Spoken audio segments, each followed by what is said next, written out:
What's going on, Internet? Did you know that the average professional spends roughly 3 hours a day writing emails? That could be writing emails, responding emails, organizing emails, all of those things. That's actually more than a full workday per week, which is kind of crazy.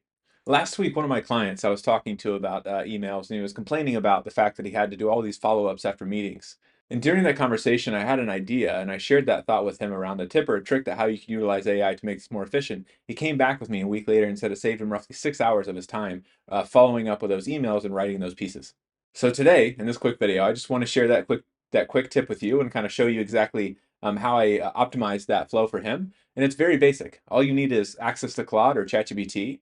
You need to record your meetings. Hopefully, you have a transcript, or even and if you can't record your meetings, you have handwritten notes you can take a photo of and upload. And that's it. You can take hours of writing emails and take it probably down to minutes. So this isn't a long video. It doesn't have a complex automation end to end. It's just a quick trick I wanted to show you that hopefully saves you time. So I'm going to show you a few things here. So first off, we have the example. So I'm going to give you two examples of how this operates. So let's actually duplicate this tab. So we have two instances of a Claude project. So if you don't know what Claude projects are, they're basically like custom GPTs. And if you don't know what that is, it's basically a specific chatbot that I've customized for my own preferences. So it's a chatbot that Claude and OpenAI or Anthropic and OpenAI offer, where you can have a system prompt, maybe an associated knowledge base, and you can ask it very specific questions that you've themed it towards. So it's better at doing that task. So it's basically thinking about it's like a customized AI for my specific task. Very basic way. Now, for this example, we have an email writer. And I'm going to give you two kind of scenarios where we could do this. So one is we have the meeting recorded. So we actually have a transcript of the meeting, which is pretty key. And I think most people should record their meetings. And if you're not, then you can use handwritten notes. So in the example, we're going to have a transcript. I'm going to drop this transcript here.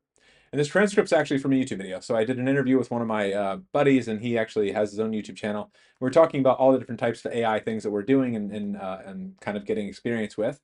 And that's the transcript we're uploading here. Now, what I'm going to do is I'm going to do some dictation. So I'll speak out loud. It'll convert my voice to text. So this is a more fluid scenario as to which I would expect you to do this. So you're trying to save yourself as much time as possible and making this as seamless as possible. So don't have to type anything out. Just speak your thoughts of how you want this email to be drafted. Okay, so I paused the video and did the transcription or the dictation. And the reason I did that is because if I do it without this, it's going to mess up the audio and it's going to hurt your ears. And I never want to do that to you.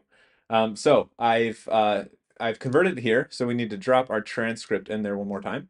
And you can see basically the dictation. I say, hey, write an email to Andrew, summarize some of the key elements and action items from that conversation, any lessons learned or actions that we should take from it, and allow him to reflect back on this as a memory for lessons learned. It's really kind of all I said. So once we do that, we're going to hit send. So we have another scenario here where we're actually writing an email to Jerry. And to Jerry, we have our handwritten note. So this is actually PDF, but you can do a PNG as well. I've pulled this from my tablet, and these are handwritten notes I did from a book. So I read this book, and I want to share those lessons learned to my friend Jerry. So you can see this is dictation because it has random things of me saying Jerry twice. And the beautiful thing about AI is that doesn't matter. It's going to pick it up, and it's going to know what we're talking about. It's going to intuit what we're trying to achieve. So I said, write an email to Jerry, basically create a protocol for him based off of this book and the associated health tips inside of it. So we're going to send that off and let it start processing. So we'll come back to this one that's already processed and we'll see what we have. Okay, so this is interesting. So it's basically giving us all the things I mentioned. So it pulled out the key points from the conversation. It starts with Canvas, which is actually one of the primary topics we discussed in that video. So it ranked prioritized it as one, which is nice. It even pulled out the fact that I've stated in there that it should be fifth grade reading level when you write something, so it's easier for the person that's reading it to consume that faster. And here it even pulls out some of the development workflow that he shared with me in a UI, kind of a diagram he drawed, and it pulled out the approach that he has of an 80-15-5 approach. It does tool preferences, prompt generators, your distill product. So this is a product that he created that he shared with me, and voice features. And another really cool thing down here is the interesting insight. So it even pulled out kind of like a meta insight from the conversation that we were having back and forth between myself and Andrew. And it really realized that we both agreed that the concern of AI generating bugs is slightly kind of overblown in the sense that it should still go through the CI/CD pipeline. So it's cool that it kind of pulled out both the main elements we discussed up here and also kind of the meta insight from the conversation we had back and forth near the end. So I think that's pretty good. So now let's go to the other one. So this is from the hand-drawn one. So this is going to be slightly more difficult because if you actually look at my handwriting, it is horrible. It's really, really bad. So I'm sure if a human, I'd be really surprised if a human could read this, but it's even more surprising that AI can pull this out and pull it out quite accurately. So let's come here and see kind of what the outcome is. All right, so we can see first off that it calls out the 4 key areas in this book. So these are the 4 themes of the book, and it kind of hit all of those perfectly. Those are the 4 horsemen that kill people based off of the book called Outlive. Down here, it actually created a weekly protocol for Jerry to consider, and that's actually what I prompted it to do. I said, create a weekly protocol, don't just share it with him. So this protocol talks about the exercise plan. So it talks about cardio and how you should do more zone 2 cardio for 4 times per week, and even adds weekend activities. Calls out cycling as one good way to do this type of cardio. Calls out VO2 max and the specific intervals associated. It does even diet tips. So it talks about the fat ratios, boosting the EPA and DHA. It talks about even additional practical activities you would want to incorporate and get better at as you age. And then down here, it even calls out some of the kind of meta points associated to the book around what normal health actually is and how that changes over time. So let's actually look at the handwritten notes and see where are some of the areas that I got right, got wrong, and missed. Okay, so when looking through some of these handwritten notes, I struggled to understand my own handwriting, which is just a sign of how hard it is to read this. But you can see that it missed some of the medical tests that one would want to take. So it didn't mention ApoE tests and the associated levels that are good or bad. I didn't really call out the lifespan health span chart, which I've actually practiced this in previous iterations before I recorded this video, and it did pick that up, which it does get it sometimes, depending on the type of prompt you give it. We have some of the items here. It missed the colonoscopy down here, but hey, it's cut off in half, so I'll give it that one. There's some items here around farmer carries. So doing farmer carries, I didn't mention that, around grip strength, and a few other things. But overall, it picked up probably 60 to 70% of the handwriting. So that for me is pretty good. Obviously, you can prompt this to be more effective in the type of email that you would want it to write and the structure that you care about and the items you want to get from the notes. So I'm sure if you specify and you've just written your notes and you've taken a photo and you then send it off to the specific writer, you can say, hey, I want you to call out X, Y, and Z, send it off to that person, et cetera, et cetera, et cetera. And it makes it just more seamless. So it's saving you the time of having to write the first draft. It gets the first draft out to you, you can make minor edits, and you can send it off. And that's the whole point. You're taking it from hours to minutes.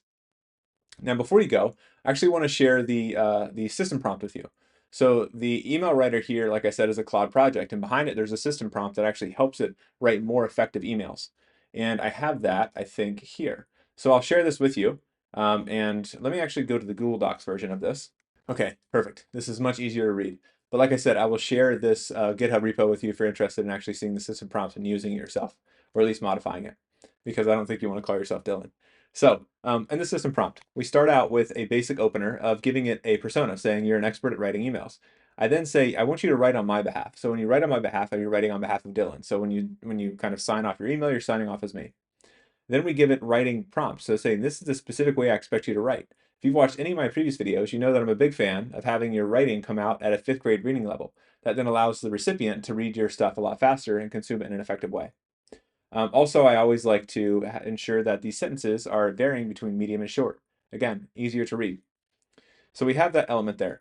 Then down here, if we go down a bit further, you'll see that if I'm actually responding to an email, I'll then state here that somebody will probably provide you a thread. So I can copy and paste that thread of emails, send it to GPT and say, I want you to respond, answering X, Y, and Z, and make sure you do it in this way. And it's going to actually respond in a much more effective and efficient way. This part here is actually talking about the extraction. So if I put in an image or a PDF, it's then going to extract that information from that and then utilize that for its response. That's going to give it a heads up. And then here you can see we have XML tags, both for the user input and image text. If you're not aware, Claude actually prefers XML tags, and OpenAI's ChatGPT prefers Markdown. And what these are delimiters. So a delimiter is basically allowing the AI to understand what's the segments of the prompt I'm looking at. Because when it looks at the system prompt, it should know each segment of the system prompt has a certain purpose, and it should focus on those certain sections for those purposes. One of which is actually extracting text. So if an image comes in, it's going to come in here. If user input comes in, it's going to come in here. It just helps it with that process. If you go a bit further, we can see the structure. So this basically gives it a structure of the starting, middle, and end. And then below that, it gives some information around actually reviewing. So this is something that you'll see in a lot of system prompts that adopt best practices for prompt engineering. They're actually going to remind the AI what they want it to do. So they usually state, here's a bunch of stuff I want you to do, and as a reminder, here's the key things that are really important. Don't forget these things. And it just reaffirms the importance of certain items in the system prompt. And that's the whole system prompt. Like I said, I'll share it with you.